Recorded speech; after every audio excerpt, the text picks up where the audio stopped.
Bonjour, donc nous allons continuer notre travail sur le livre Maths et Initiation, le langage de C appliqué aux mathématiques. Alors on va dans l'algèbre, la trigonométrie. Alors on va étudier une nouvelle forme. Alors sinus de x, sinus de y, multiplié par sinus de y est égal à cette valeur-là. Donc on va récupérer ce fichier.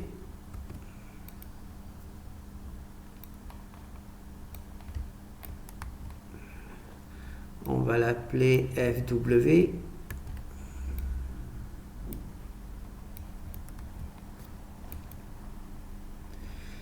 Et on va récupérer le fichier principal, le fichier C.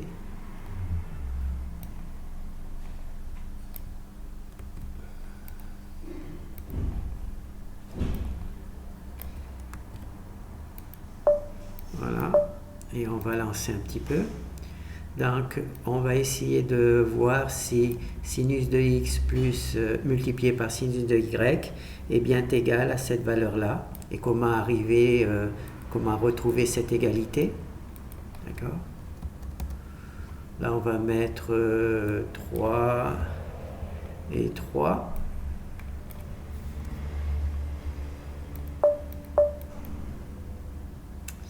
Et on obtient bien les mêmes égalités. Donc ici, on a une fonction, une équation sinus de x multiplié par sinus de y qui devrait être égale à 1 demi de cosinus de x moins y cosinus de x plus y. D'accord? Donc on va essayer de voir comment cette égalité est obtenue.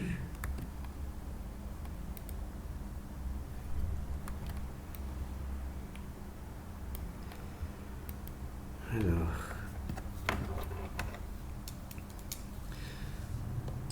ce que nous voulons obtenir, c'est cette égalité, d'accord? Et on veut donc essayer de savoir d'où elle vient.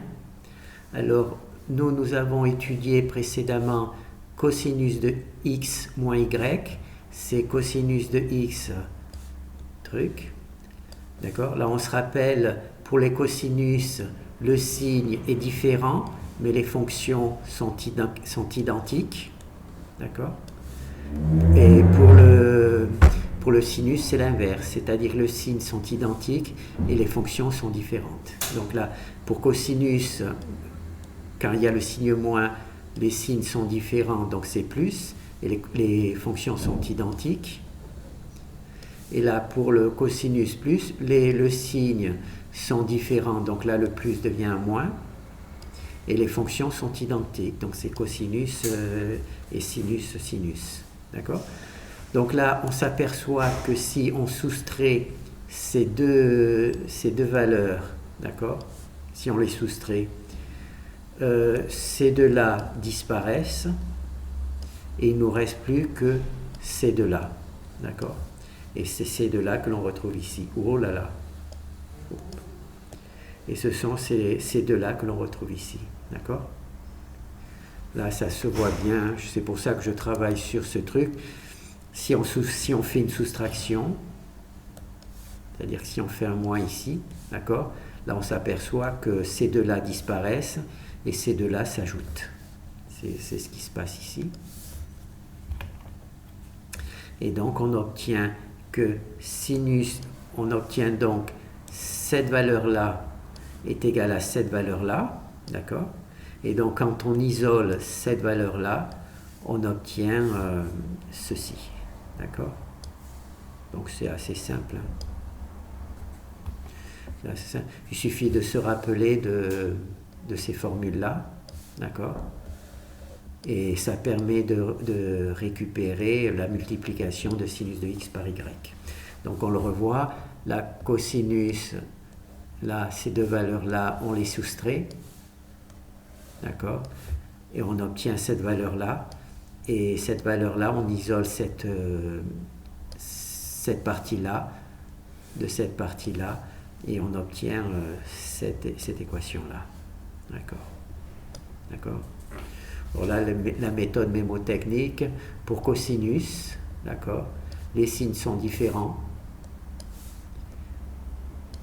pour le calcul et les fonctions sont les mêmes, cosinus, cosinus, sinus, sinus, d'accord. Donc là, on va passer à l'exemple suivant.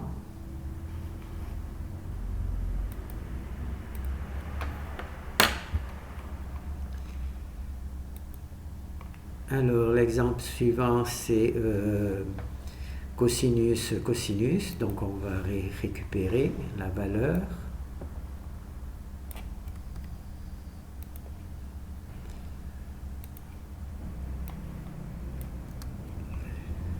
Alors, c'est fx, le nom du fichier.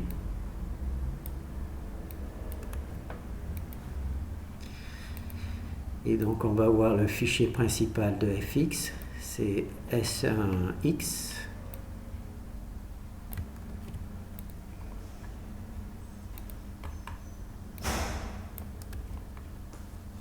Là, on voit x et x. C'est bon, ça passe bien. Donc là, quand on met pour valeur, pour x et pour y, ces valeurs, on obtient bien les mêmes valeurs pour les deux égalités. D'accord? Donc on va essayer simplement de voir si on arrive à récupérer de ça pour voir cette égalité, voir comment on peut l'obtenir. Donc on va mettre 3 ici et 3 ici pour vérifier que cela fonctionne encore. Donc là on voit ça fonctionne très bien. Alors là on peut fermer. Alors ce que l'on veut,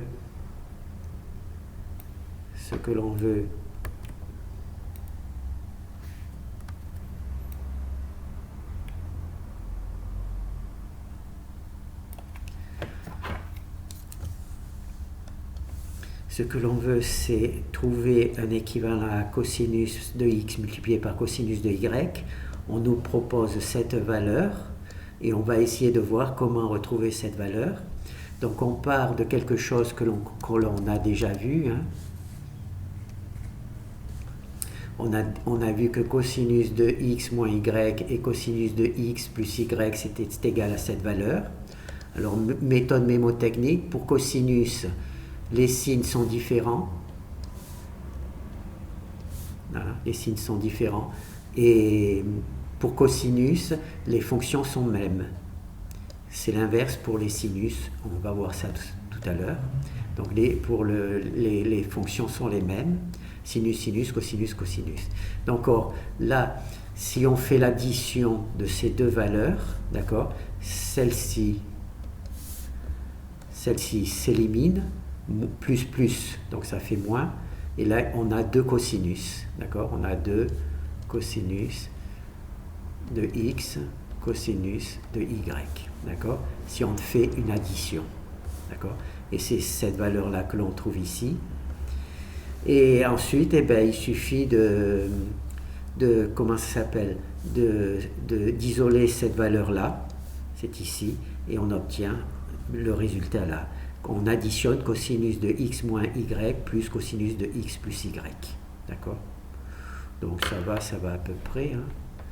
C'est la même méthode que pour l'exemple précédent. Là, je le fais un peu vite, simplement parce que pour vous montrer le rapport sinus-sinus et cosinus-cosinus, pour que vous l'ayez bien en mémoire, vous allez comprendre ce que je veux dire. La méthode mémotechnique. Alors, enregistrer sous FY, d'accord? Et là, on va rajouter le fichier principal, le fichier C, le fichier main. Voilà.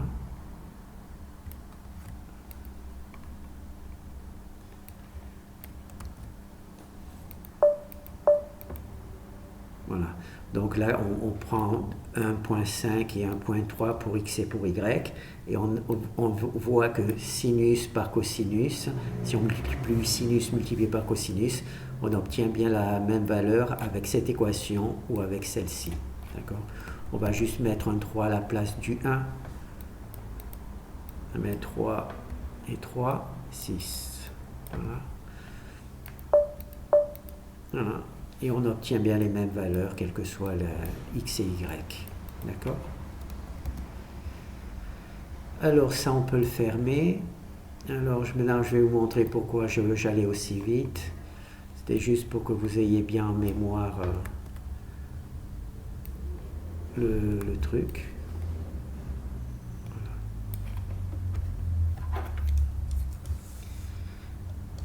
Alors ce que l'on veut, c'est montrer que sinus de x multiplié par cosinus de y, c'est égal à cette valeur. D'accord? Et là, tout à l'heure, on a travaillé avec les cosinus. Je vous ai dit, pour les cosinus, c'est le signe qui change et les fonctions sont les mêmes. Et là, c'est pour ça que je suis allé un peu vite, pour vous montrer que quand c'est sinus, eh bien, les signes sont les mêmes. Voilà, les signes sont les mêmes. Et ce sont les fonctions qui changent. Vous voyez, sinus, cosinus et sinus, cosinus. D'accord? C'est pour ça que je suis allé un petit peu vite. Dans le cas des cosinus, on va le voir ici. On va le revoir pour vous remettre bien en mémoire. On va essayer d'agrandir un peu pour... voilà. Dans le cas des cosinus, d'accord? Quand on travaille avec les cosinus, le signe change, plus, moins, d'accord? Et les fonctions sont identiques. Cosinus, cosinus, cosinus, cosinus, sinus, sinus, d'accord? Et quand on travaille sur les sinus, les mêmes fonctions mais pour les sinus, les signes sont identiques, d'accord? C'est facile, on se rappelle que pour sinus, le signe est identique, c'est les fonctions qui sont différentes, d'accord? Voilà. Donc ça, c'est ma manière mémotechnique de me rappeler de l'écriture de ces équations. Vous n'êtes pas obligé d'en tenir compte. Donc là, on a sinus de x moins y, sinus de x plus y, d'accord? Et si l'on additionne ces deux équations, plus, d'accord? Ici, on a sinus de x, cosinus de y, sinus de x, cosinus de y, et ces deux-là, il y a le signe moins, cosinus de x, sinus de y, cosinus de x, et comme on fait une addition, ça fait 0. Donc on obtient ici sinus de x de cosinus de y. D'accord? C'est cette valeur-là que l'on trouve ici. Donc en additionnant ces deux valeurs, on obtient sinus de x, sinus de y. Et ensuite, il suffit naturellement d'isoler sinus de x, cosinus de y pour obtenir cette partie-là. D'accord? Voilà. Oh, ben c'est super, tiens. Je viens de découvrir quelque chose. Donc, et quand on isole, eh bien, on obtient sinus de x moins y plus sinus de x plus y divisé par 2, on obtient cette valeur-là. Donc elle est assez facile à obtenir, à condition de se rappeler de ces formules. Et ces formules, je vous ai donné un moyen mémotechnique de vous rappeler si ça vous intéresse. Voilà. Alors, donc là, on va sortir. Alors, à quoi ça sert toutes ces équations? Par exemple, on va voir une application. Alors, cette intégrale, elle est un peu compliquée à résoudre.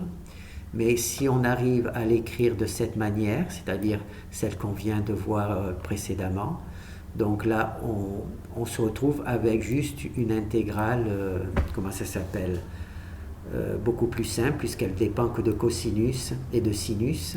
C'est deux intégrales différentes, d'accord? Alors que là, on a une fonction de deux sinus différents, d'accord?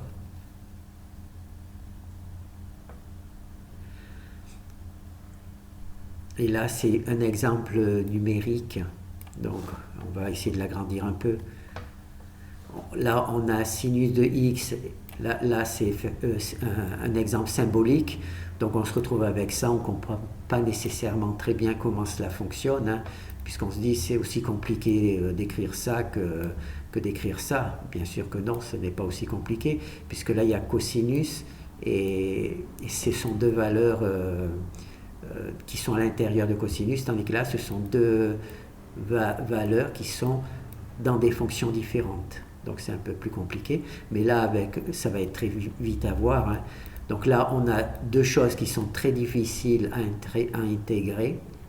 Donc on va utiliser l'équation que l'on a vue précédemment, hein, que l'on a vue ici, hein. Bon, là, elle a un peu déformé parce que j'ai agrandi le truc. Donc, on récupère ça. Donc, on transforme un produit en somme. C'est comme ça qu'on simplifie les intégrales, en transformant des produits en somme. Et là, on s'aperçoit très rapidement que ça devient extrêmement simple, hein, parce que là, on a 3x moins 2x, ça fait cosinus de x, et 3x moins 2x, ça fait cosinus de 5x. Donc c'est beaucoup plus facile à intégrer cette équation que celle-ci. Voilà. Donc là, c'est une des utilisations, une des raisons pour lesquelles il faut arriver à maîtriser les équations que l'on vient de voir. Sinus de x multiplié par sinus de y, cosinus de x multiplié par cosinus de y, et sinus de x par cosinus de y. D'accord?